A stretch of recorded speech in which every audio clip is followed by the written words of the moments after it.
Hello दोस्तों, नमस्कार दोस्तों, जय हिंद। दोस्तों, एसएससी जीडी वाले सभी भाइयों के लिए एक नई सीरीज़ की शुरुआत की है जिसमें मैं क्वेश्चंस आपको जीके के कराऊंगा। जीके के ऐसे क्वेश्चन जो आगामी परीक्षा में आपके आएंगे और जो आपकी ये इस बार जो परीक्षा होनी उसके दृष्टिकोण से बहुत इंपॉर्टेंट क्वेश्चन है। तो दोस्तों आप लोग इसको करिए। और इस क्लास में मैं लंबी क्लास थोड़ी लूँगा क्योंकि इसमें थोड़ा मैं एक्सप्लेन करके अच्छे से आपको पढ़ाऊँगा, क्योंकि उसमें मुझे समय नहीं मिल पाता, ज़्यादा क्वेश्चन होते हैं। तो समझ सकते हो आप, तेज़ी से इस बार चलना पड़ता है। अब समय वो रह भी नहीं गया कि आपको नई सिरे से पढ़ाया जाए। अब सिलेक्शन उसी का होगा जिसने पढ़ा हो, केवल रिवीजन होगा। ठीक है दोस्तों, ये आप लोग नहीं कह सकते कि सर आप तेजी से बढ़ रहे हो। भाई अब सिलेबस है, हर टीचर तेजी से बढ़ेगा तो कैसे कवर होगा बताओ। थोड़ा सा आप लोग सहयोग देंगे, ठीक है दोस्तों। तो जिसने भी चैनल नहीं सब्सक्राइब किया हो चैनल को सब्सक्राइब कर ले, वीडियो पूरी देखिएगा। बेहतरीन क्वेश्चन है, ऐसे क्वेश्चन जो आएंगे आपके एग्जाम में। तो पहला क्वेश्चन है, चंद्रगुप्त मौर्य का पुत्र कौन था? चंद्रगुप्त मौर्य का पुत्र कौन था? बिंदुसार था क्या, अशोक था, या चंद्रगुप्त द्वितीय था, या बिंबिसार? तो दोस्तों बताएंगे चंद्रगुप्त मौर्य का कौन था पुत्र। देखो चंद्रगुप्त मौर्य जो थे उन्होंने मौर्य वंश की स्थापना की थी, ठीक है। और उनके प्रधानमंत्री कौन थे? चाणक्य थे। आप लोग ध्यान रखोगे उनके प्रधानमंत्री थे चाणक्य। देखो इनका जो पुत्र है वो है बिंदुसार, वो है बिंदुसार, ठीक है। बिंदुसार जो है वो सम्राट चंद्रगुप्त मौर्य का पुत्र था। और बिंदुसार को एक मतलब नाम से जाना जाता है, उसको अमित्र घात भी कहा जाता है। तो बिंदुसार को क्या बोला जाता है दोस्तों? अमित्र घात। ये मैं वीडियो हो इस वाले क्लास को मैं थोड़ा सा एक्सप्लेन करके पढ़ाऊंगा। अमित्र घात कहा जाता है, ठीक है दोस्तों।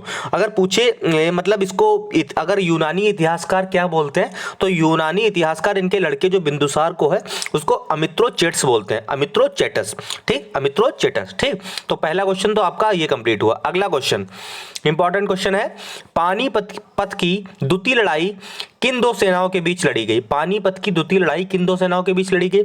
बाबर और लोधी, या बाबर और राणा सांगा, अकबर और हैबू, या फिर अकबर और मेवाड़ के राजा? तो सही जवाब क्या होंगे आपके लोग बताएंगे। सही जवाब आपका क्या हो जाएगा? तो पानीपत की जो लड़ाई थी द्वितीय वाली वो अकबर और हेमू के बीच में लड़ी गई। और कब लड़ी गई? तो आप लोग डेट याद रखोगे, 5 नवंबर 1556, 5 नवंबर 1556 को पानीपत की द्वितीय लड़ाई लड़ी गई अकबर और हेमू के बीच में, ठीक है। अकबर क्या था? अकबर के बीच क्या लड़ी गई? अकबर उस टाइम छोटा था और लड़ी की समझ लियो बैरम खां जो थे, बैरम खां थे उनके संरक्षक अकबर के, वही उसका नेतृत्व कर रहे थे और हेमू के मध्य लड़ा गया, ठीक। और इसमें हेमू जो हुआ था वो पराजित हुआ था और जीत किसी हुई थी? मुगल वंश की, ठीक। अगला क्वेश्चन है, सम्राट हर्ष ने अपनी राजधानी थानेश्वर को से कहाँ स्थानांतरित की थी? पहले थानेश्वर थी, तो थानेश्वर से कहाँ की थी बताएंगे दोस्तों। तो कन्नौज की थी, कन्नौज की थी, ठीक है दोस्तों। देखो कुछ चीनी जो लेखक हैं वो कहते हैं कि हर्ष की जो राजधानी थी वो कन्नौज में की गई थी, ठीक है दोस्तों। और थानेश्वर से कन्नौज पता क्यों की गई थी? क्योंकि वो राज्यश्री थी को उसकी जो मतलब प्रशासनिक जो कार्य थे वहां से पूरी सहायता मिल रही थी, इसलिए कन्नौज में की गई थी, ठीक है दोस्तों। अगला है, जेजाक भुक्ति प्राचीन नाम किसका है? तो जेजाक भुक्ति जो है, जेजाक भुक्ति है वो आपका किसका है? किसका बताएंगे आप लोग? बुंदेलखंड का। तो बुंदेलखंड इसका सही जवाब होगा, ठीक है। जेजाक भुक्ति बुंदेलखंड का पुराना नाम है। और अगर पूछे इसके संस्थापक कौन है, तो चंदेल वंश के संस्थापक थे जो नन्नूक, ठीक है, उन्हीं का ये प्रदेश उनके नाम से जाना जाता था, ठीक है दोस्तों। अगला, महमूद गजनबी का दरबारी इतिहासकार कौन था? हसन निजामी थे, फिरदौसी थे, उतवी था, या चंद्रवरदाई था? बताएंगे क्या जवाब हो जाएगा, क्या जवाब हो जाएगा। तो महमूद जो गजनबी थे उनका दरबारी इतिहासकार था उतवी। क्या था? उतवी। कौन था? उतवी, ठीक है दोस्तों, उतवी था। यहां तक आपको क्लियर है? क्लियर है। आगे, अच्छा उतवी के द्वारा कुछ लिखी हुई किताबें बताओ। उतवी के द्वारा दो किताबें आप लोग ध्यान रखोगे, दो किताबें ध्यान रखोगे। देखो उसने एक तो किताबुल यामिनी लिखी थी, किताबुल यामिनी, किताबुल यामिनी पूछ लेता है एसएससी में काफी खासकर, किताबुल यामिनी, ठीक है। और साथ में आप लोग ध्यान रखोगे किताबुल यामिनी और पूछ लेता है तारिके यामिनी, तारिके यामिनी। देखो तारिके यामिनी पूछ लेगा और ये तो आपको याद ही होगा, ठीक, तारिके यामिनी, ठीक। दोनों किताब ध्यान रखना, ठीक है। अगला है, इसमें सुमेलित मतलब करना है किसको किसने शुरुआत की। देखो सुमेलित नहीं है, तीन जो है वो सुमेलित है, एक जो है सुमेलित नहीं है।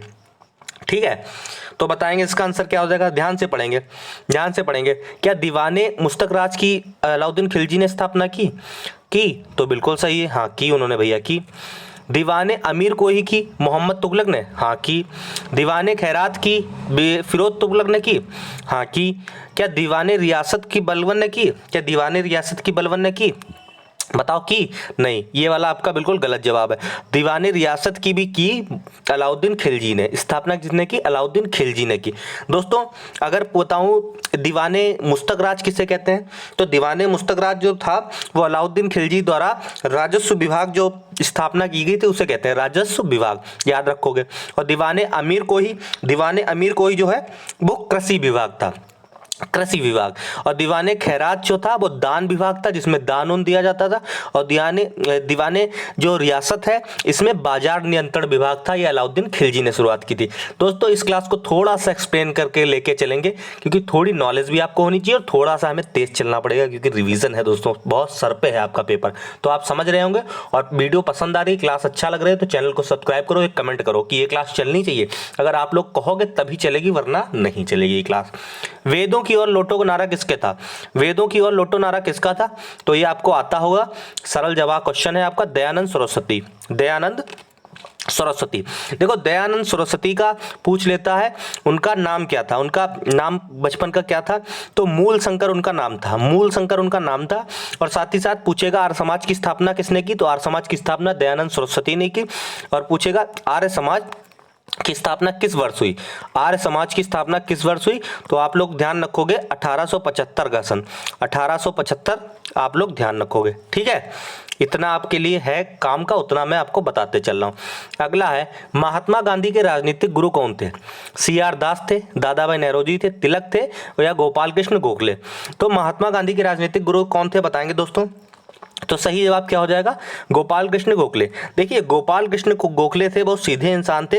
और साथ ही साथ इसके एक बात और बता दो, शायद आपको पता हो या ना पता हो, गोखले जी के ही मतलब चेला महात्मा गांधी तो थे ही, महात्मा गांधी के गुरु एक इंसान और था जिसके गोपाल कृष्ण गोखले गुरु थे, वो थे मोहम्मद बिन जिन्ना, मोहम्मद अली जिन्ना थे, उनके भी गुरु गोपाल कृष्ण गोखले। देखो दोनों व्यक्ति के गुरु जो थे वो बहुत साधारण व्यक्ति, सिंपल आदमी थे, लेकिन दोनों का फर्क किसमें था, दोनों की विचारधाराओं में फर्क था। और विचारधारा से फर्क होने की वजह से देखो एक लोगों ने कैसे जाने जाते हैं, एक लोग, ठीक है। तो सुभाष चंद्र बोस का राजनीतिक गुरु कौन था, सुभाष चंद्र बोस का राजनीतिक गुरु कौन था, देखो पहले उनके गोखले थे, गोखले किसके थे, महात्मा गांधी और जिन्ना के। लेकिन सुभाष चंद्र बोस के अगर पूछेगा आप लोगों से, तो आप लोग चित्तरंजन दास बताओगे, CR दास बताओगे, ठीक है। और चित्तरंजन दास को ही देश बंधु के नाम से जाना जाता है, चित्तरंजन दास को देश बंधु के नाम से जाना जाता है। अगला क्वेश्चन दोस्तों, 1919 में, देखो 1919 में जो मॉन्टेगू चेम्सफोर्ड अधिनियम पास हुआ था, जब इंग्लैंड का प्रधानमंत्री पूछ रहा कौन था, तो इंग्लैंड का प्रधानमंत्री तब कौन था बताएंगे आप लोग, कौन था, तो लॉर्ड जॉर्ज थे, लॉर्ड जॉर्ज थे, ठीक है। अगला विश्व का कॉफी का सबसे बड़ा उत्पादक देश कौन सा है, आइवरी कोस्ट है, भारत है, ब्राजील है, मैक्सिको है। दोस्तों आप लोग जानते होंगे इसका सही जवाब क्या है, तो ब्राजील जो है वो कॉफी उत्पादन में सबसे बड़ा देश है। आगे, क्षेत्रफल के आधार पर पृथ्वी का सबसे बड़ा महाद्वीप कौन सा है, क्षेत्रफल के आधार पर पृथ्वी का सबसे बड़ा महाद्वीप कौन सा है, तो ये भी आप लोगों को पता है, जिसपे हम लोग रह रहे हैं, एशिया है। कौन है, एशिया है, ठीक है दोस्तों। अगर पूछेगा कि सबसे बड़ा महाद्वीप तो एशिया बताओगे, लेकिन पूछेगा सबसे छोटा महाद्वीप कौन है तो क्या बताओगे, तो सबसे छोटा जब पूछेगा आपसे तो हमेशा ऑस्ट्रेलिया बताओगे, क्या बताओगे, ऑस्ट्रेलिया। दोस्तों ये देखो मैंने 12 क्वेश्चन आपके शानदार करा दिए, ठीक है। मैं 20 क्वेश्चन आपको कराऊंगा, 20 क्वेश्चन आपके लिए सफिशिएंट है एग्जाम के लिए, और 20 क्वेश्चन डेली कराऊंगा, क्योंकि और भी क्लासेस लेनी होती हैं, तो बाकी क्षमा चाहूंगा, क्लास बाकी मैं और कराऊंगा, लेकिन इस बार आपको वर्दी लेनी है, इसलिए मैं क्वेश्चन वो कराऊंगा जो आपके एग्जाम के लिए जरूरी है। मैं चाहूं तो आधा घंटा 1 घंटा सब कुछ कराऊं, लेकिन कोई मतलब नहीं, मैं चाह रहा हूं सिलेक्शन लो, इस बार वर्दी पहनो, ठीक है। आगे मिलो कभी तो अच्छे से, हमें भी खुशी होती, सिर्फ और सिर्फ माँ बाप और आपके गुरु के ही खुशी होती जब आपके सीने पे नौकरी होती, वर्दी होती, सितारे होते, बुलंदी पे आप चढ़ते हो, और किसी को नहीं होती। हकीकत है, ना रिश्तेदार होते हैं, ना पड़ोसी होते, ना कोई नहीं खुश होता है, ठीक है। अगला क्वेश्चन है, भारत के किस राज्य में सबसे लंबी मुख्य भूमि तटरेखा है, केरल, गुजरात, उड़ीसा, महाराष्ट्र। बताएंगे किसकी है दोस्तों, बताएंगे। तो आप लोग जानते हैं गुजरात बिल्कुल सही जवाब है। गुजरात की जो है सबसे लंबी भूमि तटरेखा है। दोस्तों ये क्लास मुझे इसलिए करानी पड़ी, थोड़ा सा मैं डिटेल में समझाते भी चलूंगा और आपको आराम भी रहेगी, और वो आपको क्लास चली रही है बराबर, ठीक है। भारत में लिग्नाइट का सबसे बड़ा उत्पादक कौन सा राज्य है? केरल, तमिलनाडु, राजस्थान या फिर गुजरात।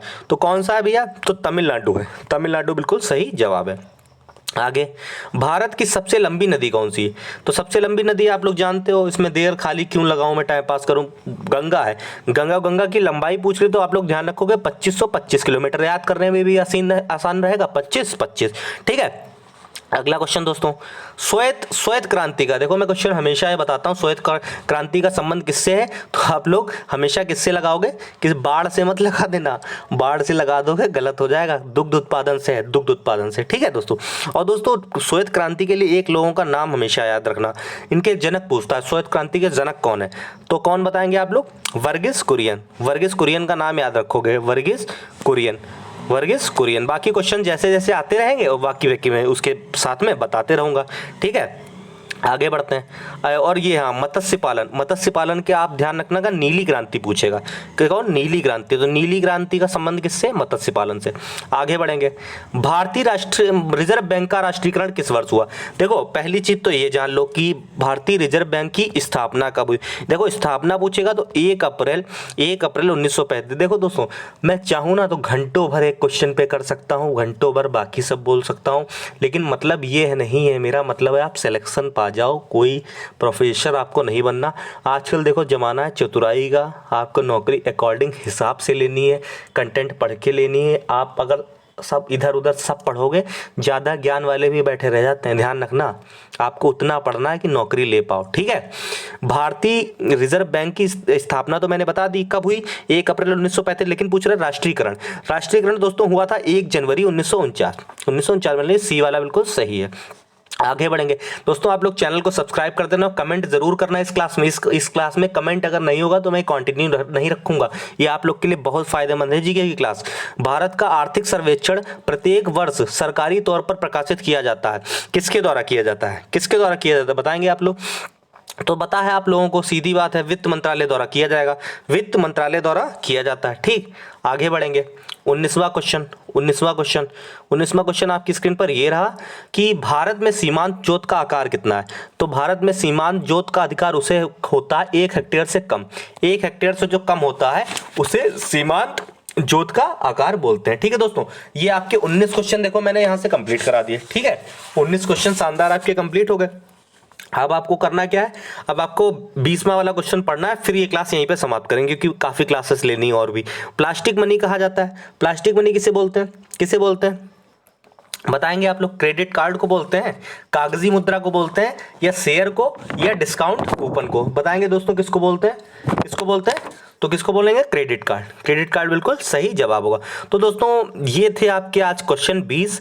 अब आप लोग बताओगे, कमेंट करोगे क्लास कैसी लगी, तो आपके मैं ये कंटिन्यू करूंगा, ठीक है। 20 में 20 आपको कोशिश है, प्रयास, लेकिन आपके अगर 13-14वां नंबर आते हैं तो बहुत अच्छे रहेंगे। अब आप लोग आर्ट वाले स्टडी पॉइंट को सब्सक्राइब कर लो, एक बेल आइकन जरूर दबा लो। इसमें थोड़ा एक्सप्लेन लेके चलेंगे, थोड़ा से डिटेल बताते चलेंगे ऑप्शंस की, क्योंकि उसमें समय नहीं मिल पाता है, काफ़ी क्लास लेनी पड़ी तुरंत, उसके बाद हिंदी, जीके सब। तो ये क्लास बताइएगा कैसे लगी, ठीक है। ये यहीं पर समाप्त करते हैं। जय हिंद, जय भारत।